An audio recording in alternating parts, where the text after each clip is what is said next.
Como eu já falei em vídeos anteriores, a ciência mostra muito mais evidências para um projetista inteligente por trás da vida e do universo do que para um acidente do acaso, que gerou tudo do nada. E o surgimento da vida através de elementos químicos inanimados é uma ideia absurda, não somente para quem crê em Deus, mas também para os próprios ateus darwinistas. Veja só o que muitos deles disseram com suas próprias palavras. O bioquímico Klaus Dose admitiu que os mais de 30 anos de pesquisa sobre a origem da vida o levaram a uma melhor percepção da imensidão do problema da origem da vida na Terra, em vez da solução.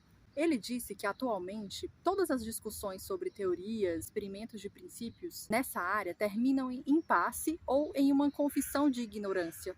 Francis Crick, co-descobridor do DNA e apaixonado darwinista, disse: "Toda vez que escrevo um trabalho sobre a origem da vida, eu juro que nunca mais escreverei outro, porque existe um excesso de especulação, correndo atrás de muito poucos fatos." Fred Hoyle, evolucionista, inventou uma teoria chamada panspermia para justificar a origem da vida, porque descobriu que a probabilidade da vida ter surgido por geração espontânea era efetivamente zero.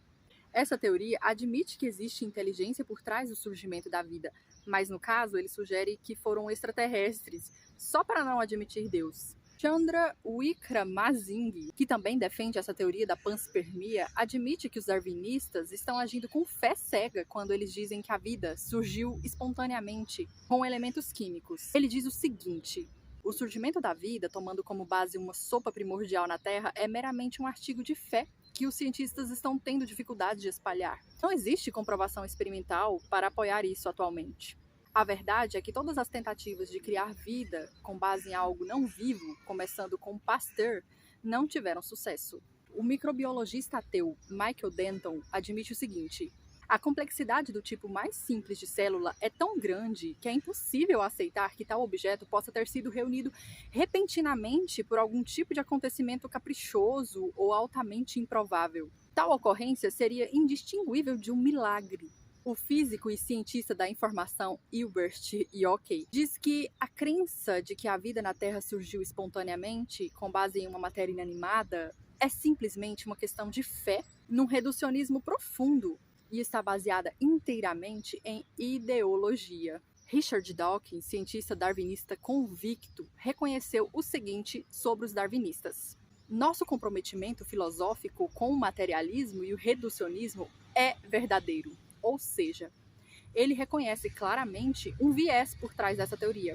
E o darwinista Richard Lewontin, da Universidade de Harvard, complementa confessando: "Assumimos o lado da ciência porque nos comprometemos previamente com o materialismo. Somos forçados, por nossa própria aderência a priori às causas materiais, a criar um aparato de investigação e um conjunto de conceitos que produzam as explicações materialistas, independentemente de quão contraintuitivas e mistificadoras possam ser para o não iniciado. Não podemos permitir a entrada de nada que seja divino."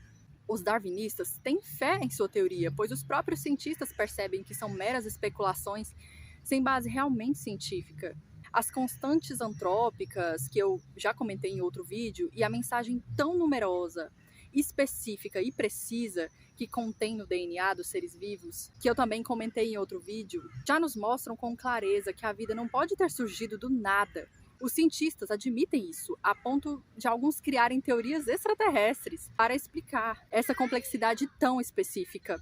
Eu espero que esse vídeo te faça refletir no fato de que, muitas vezes, as pessoas rejeitam tanto a ideia de Deus como se fosse algo absurdo e sem nexo, mas elas, ao mesmo tempo, se apegam a teorias que os próprios cientistas admitem ser um tanto quanto absurdas. As evidências da própria ciência, com a confissão dos próprios cientistas, nos levam a confirmar o fato de que há um ser inteligente por trás da vida e do universo.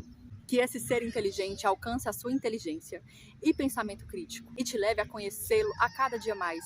Deus é real, e se você olhar ao redor, perceberá que você é mais do que um conjunto de elementos químicos vivendo nesta terra. Que Deus te abençoe muito.